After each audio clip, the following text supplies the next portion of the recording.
Hey, what's up guys? Welcome back to the Fish Room. My name is Travis. In this video we're going to talk about how I ended up killing one of my acro colonies here in the 300-gallon reef due to not testing salinity correctly, or at least not double checking my results or calibrating as I should.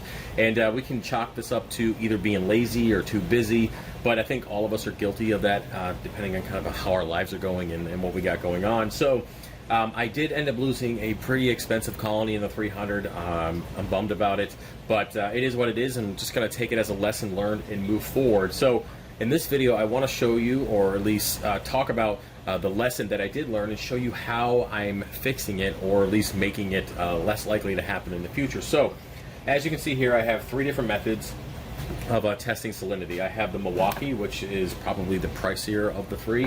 I have a Hannah salinity checker, and then I have two refractometers. One is relatively new, and then I have an older one. Now, as well as that, I do have some distilled water, and I do have 2 bottles of this calibration solution, just in case. So with that, over the last, I would say 6 months or so, I've just been relying on my Hannah salinity checker, and basically it's very simple. I come down here, I'm like, oh, I'm going to test my salinity. Let me turn it on, put it in the tank for 30 seconds to a minute and see what the salinity is, and then go about my day. But what I didn't realize that this thing was not staying calibrated. And if you guys have been here for a while, you know that I like to keep my reef tank at about 1.026, and when I checked it and actually verified it with these other methods, it's at 1.029, which is not good. That's definitely a lot higher than it should be. The fish were okay. There was no side effects of there being a problem, but my acro polyp extension wasn't that great, and I was getting some STN on one of my milliporas, and then I ended up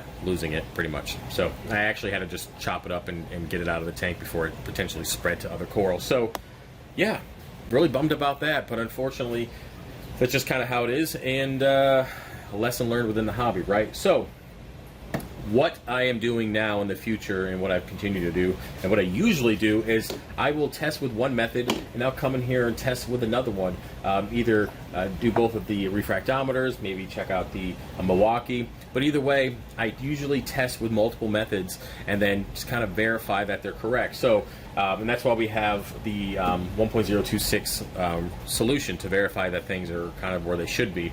And I just wasn't doing that. And again, for like 6 months, I just wasn't calibrating or paying attention, and again, we'll just chop it up to being lazy at this point, right? So what do I do in the future? Well, for one, I'm going to stop using this thing, because this is like the 3rd time that it's kind of done this to me and just kind of went out of whack, so this one's gone. So I'll stick with my Milwaukee and my old-fashioned refractometers. I love these things. They're relatively cheap, like 10, 15, 20 bucks, nothing too crazy. And when I test my water, I always come down first and I will recalibrate it with distilled water. So I'll come in here, recalibrate both of them, and clean them off, rinse them off, then test the tank, verify that both of them are within an acceptable range of each other. Usually both of them are spot on. If I have any kind of questions or I want to double check, I'll come in here and also test both of these reagents, which should be the same on each one of the refractometers. So that verifies that everything is correct, and I feel pretty comfortable. But I can always come through with my Milwaukee and do the same thing. I can recalibrate it, and as well as test it with the calibration solution, and then test the tank. So the point is instead of just hoping that it's still correct and that it's working and that there's no issues and just relying on that, coming in here and recalibrating every single time, which I know seems tedious, but just get a gallon jug, some pipelets, and just calibrate, test, and go from there. I know salinity isn't the end-all be-all. You can get away with quite a bit of fluctuation, maybe not like alkalinity, but if it gets too high or vice versa too low, you're going to start running into issues with your fish. So, and as well as your coral, as I know currently losing that acropora colony. So lesson learned: calibrate often, test with multiple methods. And somebody asked me on the short, as you guys know, I'm doing quite a bit of short videos just for the sake of getting some easier content out without extensive editing. Somebody asked me, how do I know which one is right? Well, I kind of use the 3 methods, and I just kind of get an average range. If one's at 1.025 and then we got 2.6, 2.65, it's pretty safe to say that it's somewhere between those ranges, which either one of those ranges is acceptable for the reef tank. But if 2 of them are reading 1.029 and one's 1.025, well, we're gonna have to do some calibration and kind of see where we're going from there, right? So yeah, my lesson learned. Hopefully you guys could take this and roll with it, and you can save your reef tank and some headaches and some stress that can come from not doing the right thing. So with that, that's it for the video. Chop it up to that.